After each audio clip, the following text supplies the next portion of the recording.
प्रिय विद्यार्थियों, एक बार फिर से आप सभी का स्वागत है आपके अपने चैनल एचपी क्लासेस में। मैं सुरेंद्र कुमार यादव, आपका हिस्ट्री टीचर, आज आपको क्लास 12 के अंतर्गत हिस्ट्री के सेकंड टॉपिक के बारे में बताऊंगा। जो क्लास 12 के अंतर्गत आपका हिस्ट्री का सेकंड चैप्टर, उसका नाम है राजा, किसान एवं नगर। ये आपका हिस्ट्री का सेकंड टॉपिक है, जो कब से कब तक रहा, 600 ईसा पूर्व से 600 ईस्वी तक रहा है। तो बेटा, इससे पहले मैंने आपको हिस्ट्री की पहली वीडियो दी थी, जिसका नाम था 8 मंथ की अस्थियां। यदि आपने वो वीडियो ना देखी हो तो आप हमारे चैनल के प्लेलिस्ट में जाइए, वहां पर उस वीडियो को चेक करिए, वहां पर वो वीडियो आपको मिल जाएगी। उस वीडियो देखने के बाद इस वीडियो को आप देखिए। तो ये आपकी हिस्ट्री का सेकंड टॉपिक है। तो बेटा, हड़प्पा जो हमने पहला चैप्टर पढ़ा था, उसमें आपको हड़प्पा सभ्यता के बारे में बताया था, मोहनजोदड़ो के बारे में बताया था, चंद्रशेखर के बारे में बताया था, इन सब के बारे में हमने चर्चाएं करी थी। अब हम बात करते हैं सेकंड टॉपिक के बारे में। तो बेटा, हड़प्पा सभ्यता की,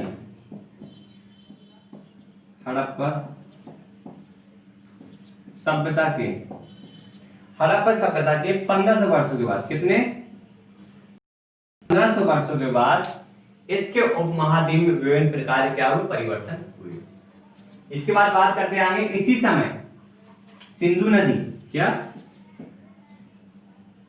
सिंधु नदी एवं इसकी उपनदियों के किनारे रहने वाले लोगों के द्वारा ऋग्वेद का लेखन किया गया। किसका लेखन किया गया? ऋग्वेद का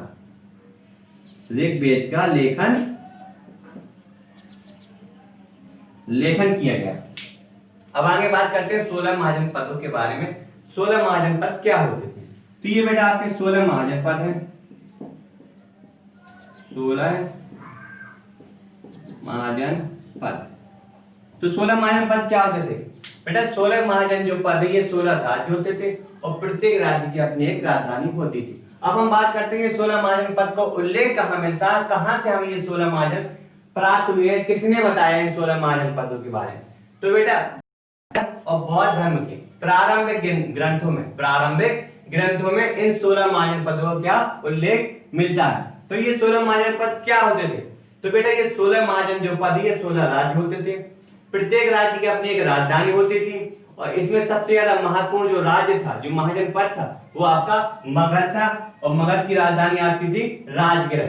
राजगृह का अर्थ होता है राजाओं का घर। बेटा याद रखना, राजगृह जो है, राजगृह का अर्थ होता है राजाओं का घर। ये राजगृह का क्या होता है? ये अर्थ होता है। तो अब बात को समझ लीजिए अच्छे से। ये जो लिखे हुए हैं, ये आपके महाजनपद हैं। ये यहाँ तक 7 तक है, ये आपके कहाँ 16 तक है। यानी कुल आपके जो 16 महाजनपद है, वो आपके 16 थे। इन 16 महाजनपदों की प्रत्येक महाजनपद की एक अपनी एक राजधानी होती। जैसे कि पहले आपका महाजनपद है काशी। काशी की राजधानी है आपकी काशी। सेकंड है आपका कुरु की राजधानी इंद्रप्रस्थ। और थर्ड है आपका कौशल की राजधानी श्रावस्ती। और फोर्थ है आपका पांचाल की राजधानी अहिच्छ। और फिफ्थ है आपका अंग की राजधानी चंपा। इसी प्रकार इस तरह देख लीजिए। 8 है आपका सूरसेन की राजधानी मथुरा। 9 है आपका वज्जी की राजधानी वैशाली। और 10 है आपका असमन की राजधानी पोटली। तो ये सारे राज्य लिखे हुए हैं, ये उनकी राजधानियां लिखी हैं। यदि आप इसका स्क्रीनशॉट लेना चाहें तो ले सकते हैं। ये क्या है? ये महाजनपद है। महाजनपद, ये उनकी क्या है? राजधानी। यदि आप इनका स्क्रीनशॉट लेना चाहें तो ले सकते हैं। स्क्रीनशॉट लेने से होगा क्या? इसकी से ये होगा कि आपको ये सारी चीजें याद बनी रहेंगी। यदि एग्जाम में एग्जामिनर आपसे पूछ ले, पेपर में आपसे पूछ ले कि 16 महाजनपदों में से 4 महाजनपदों के नाम बताइए और उन्हीं 4 महाजनपदों की क्या बताइए? राजधानी बताइए। तो ये मैंने लिख दी है ताकि आपको याद बना रहे। इसका आप स्क्रीनशॉट ले लीजिए। आपको ये चीजें क्या होगी? आपको ये चीजें याद बनी रहेंगी। अब आगे बात करते हैं इन 16 महाजनपदों पर शासन किसका होता था। तो बेटा, इन 16 महाजनपदों पर जो ज्यादातर शासन होता था वो किसका होता था? राजाओं का शासन होता था। किंतु गढ़ और संघ के नाम, किसके?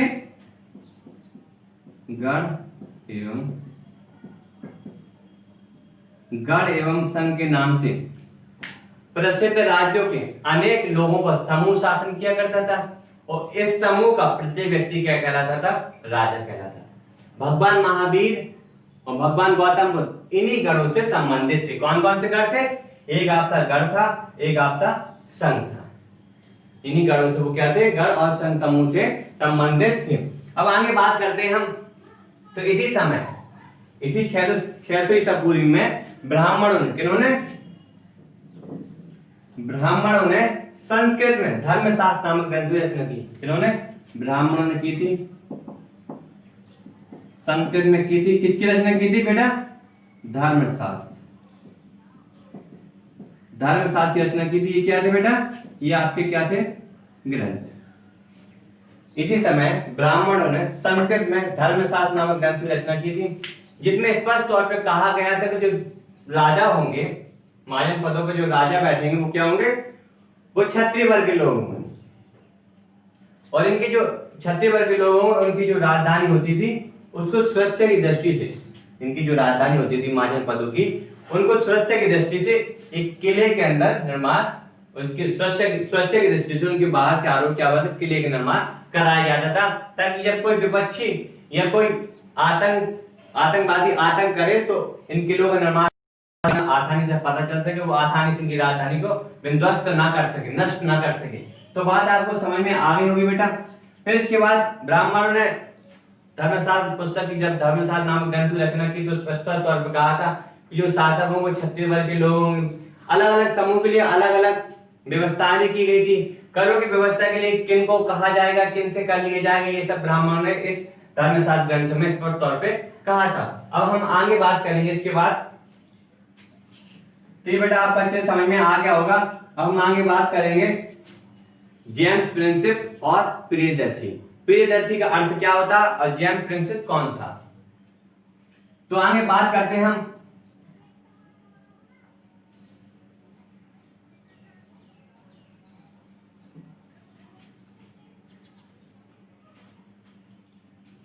जेम्स प्रिंसिप,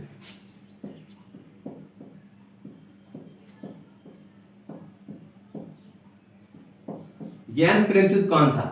तो बेटा ये जेम्स प्रिंसिप था, ये ईस्ट इंडिया कंपनी का एक अधिकारी था। इसी ने ही 1830 में खरोष्टी और ब्राह्मी लिपि का क्या किया था? अध्ययन किया था। अर्थात इसी ने ईस्वी में खरोष्टी और ब्राह्मी लिपि का क्या किया था? अर्थ निकाला था। अर्थात बताया था किसका क्या महत्व है। जो वहां पर शिलालेख मिले थे उनमें लिखे हुए जो अक्षर होते थे, इसी जेम्स प्रिंसिप ने क्या निकाला था? उसका अर्थ निकाला था।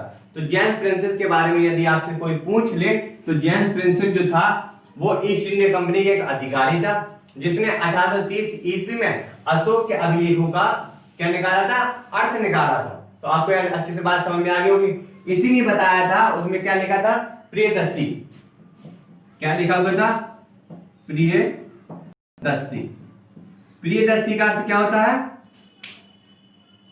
मुख आकृति वाला, यानी कि मुखाकार अच्छी आकृति वाला। इसका अर्थ होता है अच्छी आकृति वाला, अच्छी आकृति वाला। इसका अर्थ क्या होता है? मुख अच्छा, हंसमुख, अच्छी आकृति वाला अर्थ होता है। ये किसने बताया था? जेम्स प्रिंसिप ने बताया था। कब बताया था? 1830 ईस्वी में। जेम्स प्रिंसिप कौन था? James Princip East India Company का अधिकारी था, जिसने अशोक के अभिलेखों का अर्थ निकाला था। उसी में लिखा था प्रियदर्शी। प्रियदर्शी का अर्थ होता है अच्छी आकृति वाला। तो ये चीजें आपको अच्छे से समझ में आ गई होंगी। अब हम बात करेंगे थर्ड पॉइंट के बारे में, मौर्य साम्राज्य के बारे में। किसके बारे में बात करेंगे? मौर्य साम्राज्य के बारे में। मौर्य साम्राज्य, मौर्य साम्राज्य। तो बेटा जो मौर्य साम्राज्य था, मगध जनपद के साथ साथ मौर्य का भी क्या हुआ? उदय हुआ। और मौर्य वंश की स्थापना या मौर्य के संस्थापक कौन थे? मौर्य वंश के संस्थापक, यदि कोई आपसे नाम पूछ ले कि मौर्य वंश के जो संस्थापक थे वो कौन थे, तो बेटा मौर्य वंश के संस्थापक आपके चंद्रगुप्त मौर्य। चंद्रगुप्त मौर्य थे। ये कौन थे?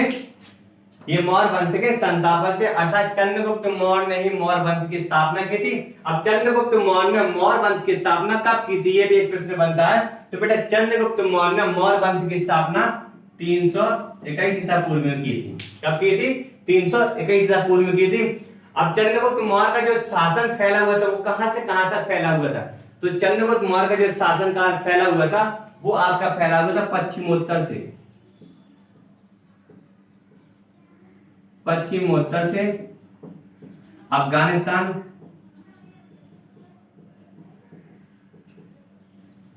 अफगानिस्तान, एवं बलूचिस्तान तक। कहां तक? बलूचिस्तान तक फैला था। ये चीज आपको अच्छे समझ में आ गई होगी। कहां से कहां तक फैला हुआ था अशोक का शासनकाल?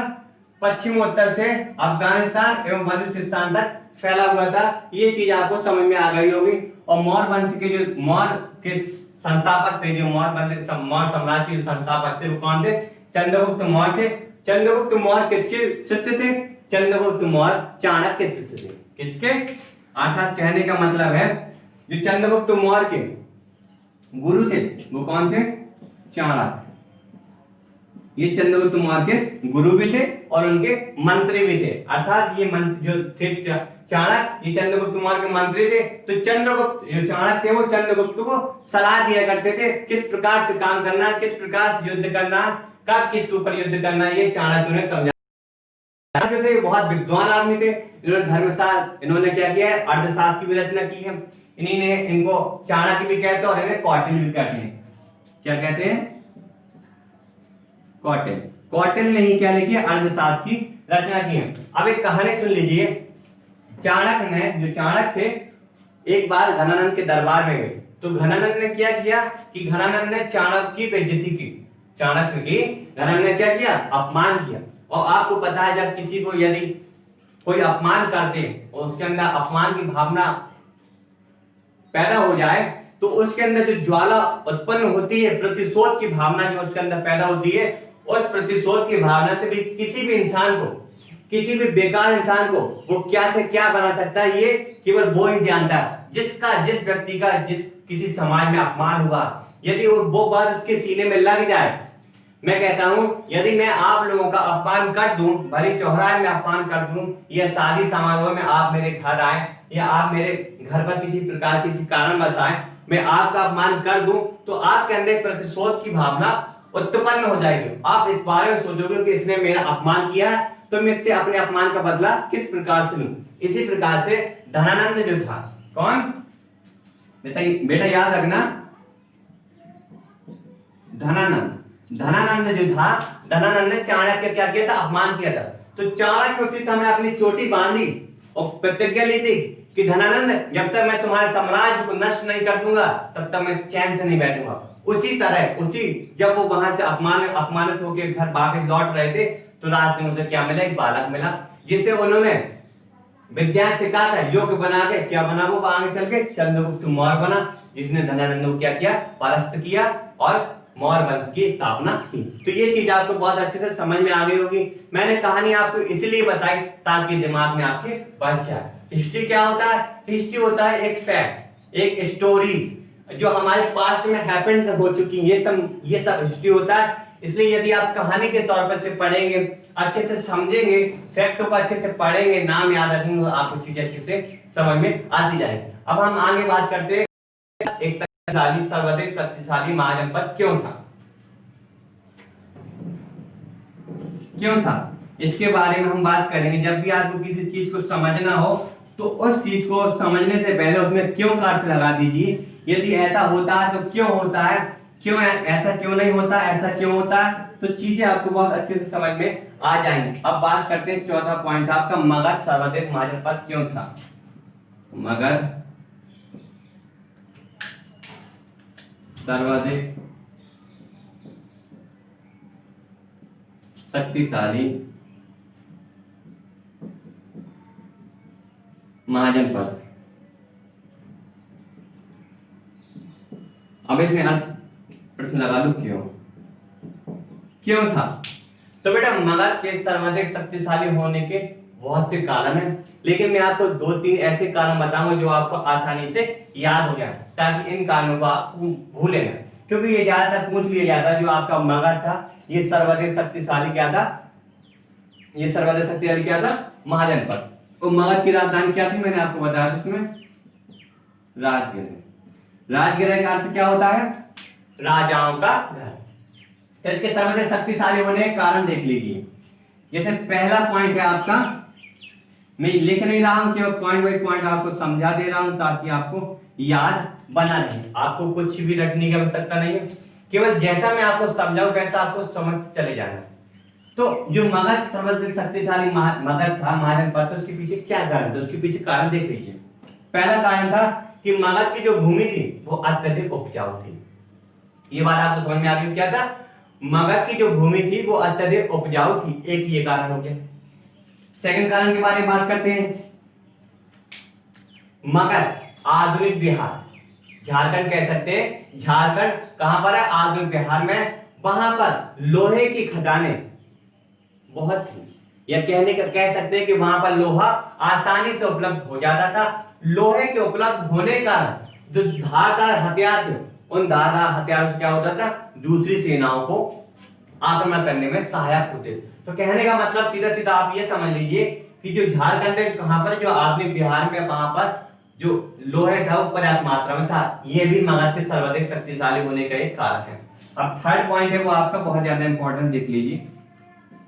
थर्ड पॉइंट क्या है, थर्ड पॉइंट ये कि मगध के जंगलों में, कहां पर, मगध के जंगलों में हाथी आसानी से उपलब्ध हो जाते थे। अब हाथी जब आसानी से उपलब्ध हो जाते थे तो इनका क्या कारण था, मगध के जंगलों में हाथी आसानी से उपलब्ध हो जाते थे, जो युद्ध में सेना के लिए बहुत ज्यादा लाभदायक होते थे। तो ये आपको समझ में आ गया होगा कि मगध के सर्वाधिक शक्तिशाली होने का क्या कारण था। अब हम बात करते हैं, कुछ इतिहासकार हैं जो मगध के सर्वाधिक शक्तिशाली होने का कारण इन तीन कारणों को नहीं मानते। वो कहते हैं, वो मानते हैं कि मगध के सर्वाधिक शक्तिशाली होने के कारण है वहां के शासक। कहने का मतलब है, यदि पहला शासक था आपका बिंबिसार, कौन था, बिंबिसार। वो कहते हैं कि बिंबिसार, अजातशत्रु और महापद्मानंद,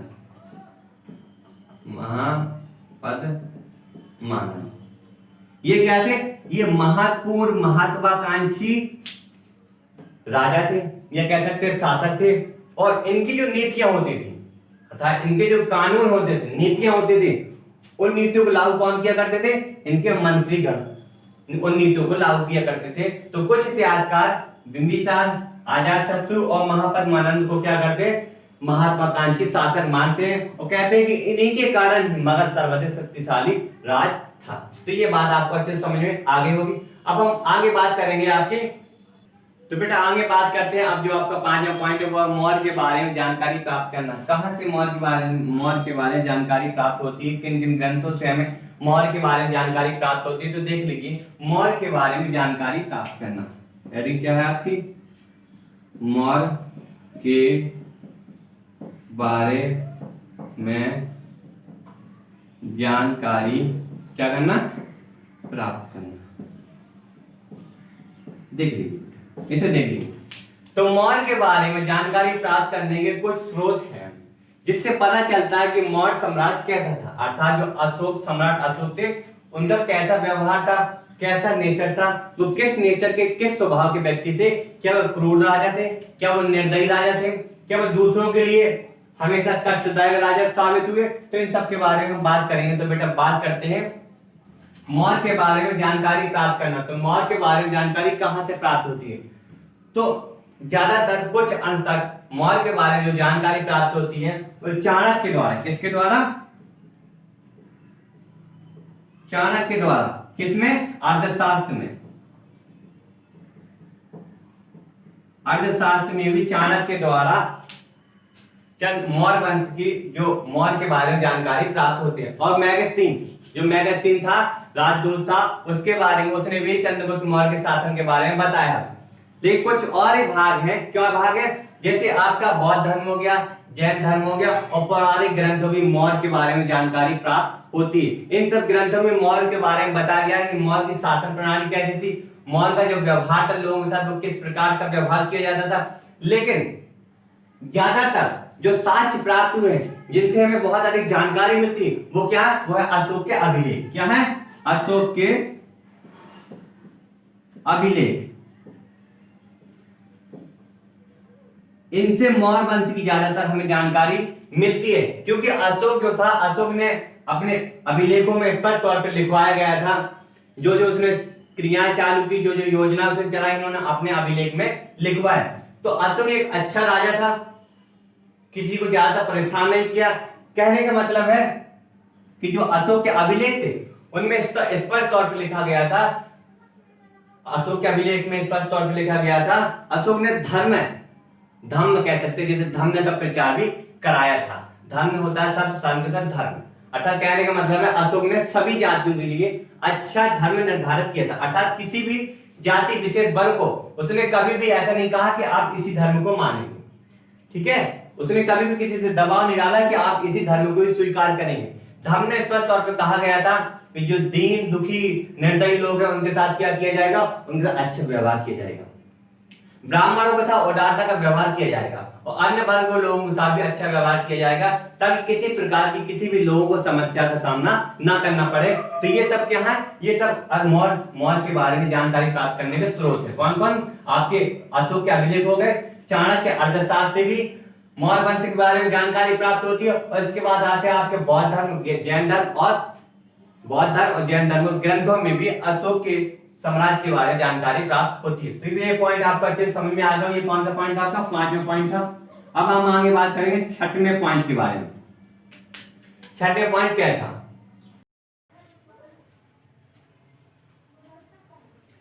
तो बेटा बात करते हैं 6वें पॉइंट के बारे में, जो आपका 6वां पॉइंट क्या है? आपके भाषा और लिपियां।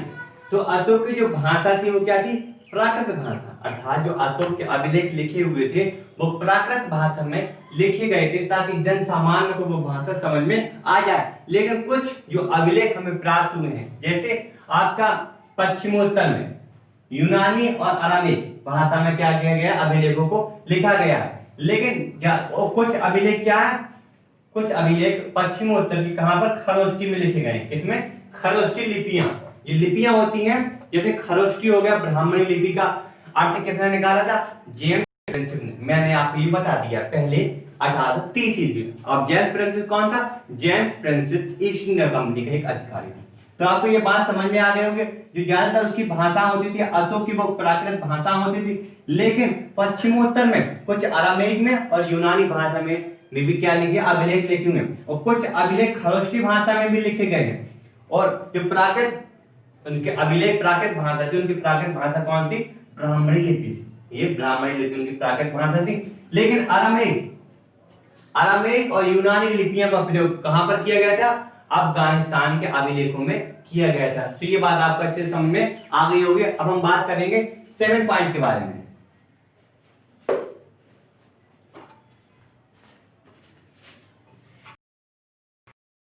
विद्यार्थी, ये आपको मैंने 6 से 7 पॉइंट आपको अच्छे से समझा दिए हैं। अब नेक्स्ट जो वीडियो बनाऊंगा उस वीडियो में आपको पूरा टॉपिक कंप्लीट करके दे दूंगा। ये थोड़ा टॉपिक आपको जो सेकंड चैप्टर ये थोड़ा बड़ा है बेटा, तो अगले जो नेक्स्ट वीडियो बनेगी आपको कल मिल जाएगी उसका सेकंड पार्ट। ये आपका फर्स्ट भाग था जो मैंने आपको बताया अभी इस सब के बारे में। ये आपका फर्स्ट भाग था। नेक्स्ट भाग अब मैं आपको पूरा चैप्टर कंप्लीट मिल जाएगा। तब तक के लिए आप अच्छे से पढ़ते रहिए, मन लगा के पढ़िए। और जो नए व्यूअर्स हैं जिन्होंने हमारे चैनल को अभी तक सब्सक्राइब नहीं किया है, वो हमारे चैनल को सब्सक्राइब करें, लाइक करें, शेयर करें और कमेंट करें। बेटा किसी प्रकार की यदि दिक्कत हो, आपको चीजें ना समझ में आए, तो आप हमें कमेंट करके बता सकते हैं। वीडियो आपको कैसी लगी है, अच्छी लगी या खराब, जैसी भी लगी हो आपको, आप हमें कमेंट करके बता सकते हैं। आपके कमेंट्स हमें क्या करते हैं? प्रोत्साहन देते हैं। आपके जो कमेंट्स आते हैं कि सर आपने बहुत अच्छे समझाया, तो हमें एक ऊर्जा मिलती है, हमें प्रोत्साहन मिलता है, ताकि हम आगे वीडियो बनाने के लिए और क्या होते हैं? जिज्ञासु होते हैं। आपको समझाने के लिए हम नए नए तरीकों खोजा करते हैं। तो बेटा आप मन लगा के पढ़िए। वीडियो आपको कैसी लगी आप कमेंट बॉक्स में अपना कमेंट्स दीजिए। ज्यादा से ज्यादा वीडियो को लाइक करिए, शेयर करिए और कमेंट करिए। यदि कोई दिक्कत हो तो आप हमसे बताइए। तब तक के लिए मिलते हैं आपसे नेक्स्ट वीडियो में। तब तक के लिए जय हिंद, जय भारत, वंदे मातरम।